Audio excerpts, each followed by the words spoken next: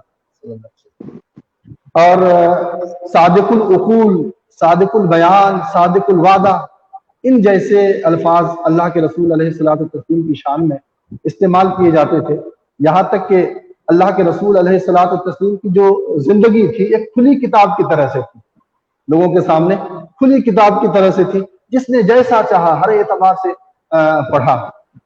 اور اللہ کے رسول علیہ الصلوۃ والتسلیم کی اس زندگی میں ہمیں یہ بھی سبق ملتا ہے کہ اگر ہم چاہتے ہیں کہ ہم اپنی بات دوسروں کے سامنے رکھیں اور وہ ہماری بات مانیں، تو یہ بھی ضروری ہے کہ ہم پہلے اپنا کردار لوگوں کو منوائیں، ہمارا کردار ایسا ہو، ہماری رہن سہن، ہمارے رہنے کا طریقہ، گفتگو کرنے کا طریقہ، یہ تمام چیزیں ایسی ہونی چاہیے جس کے ذریعے سے ان کے سامنے ہم جو بھی بات رکھیں، یعنی اپنی ذات کو منوانے، اپنی بات کو منوانے سے پہلے اپنی ذات کو منوانا ضروری ہے۔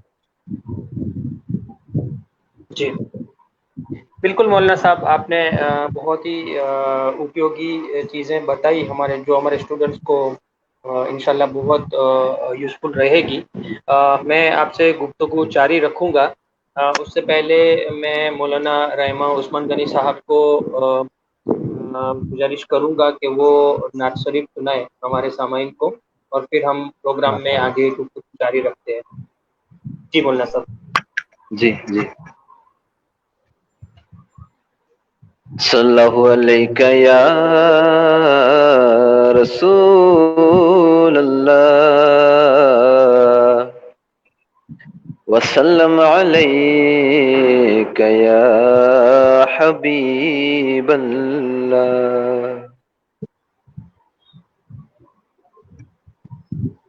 بے خود کیے دیتے ہیں، بے خود کیے دیتے ہیں، انداز حجابانہ بے خود کیے دیتے ہیں، انداز حجابانہ دل میں تجھے رکھ لوں، دل میں تجھے رکھ لوں، اے جلوہ جانانا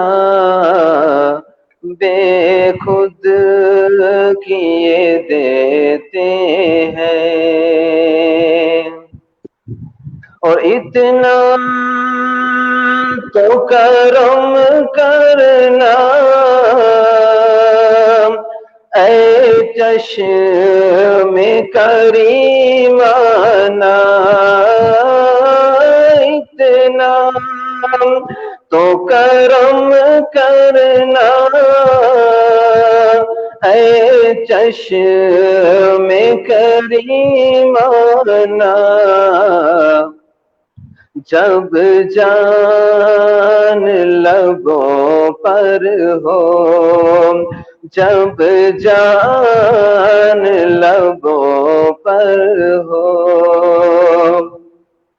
تم سامنے آ جانا بے خود کیے دیتے ہیں، اور کیوں آنکھ ملائی تھی، کیوں آگ لگائی تھی، کیوں آنکھ ملائی تھی، کیوں آگ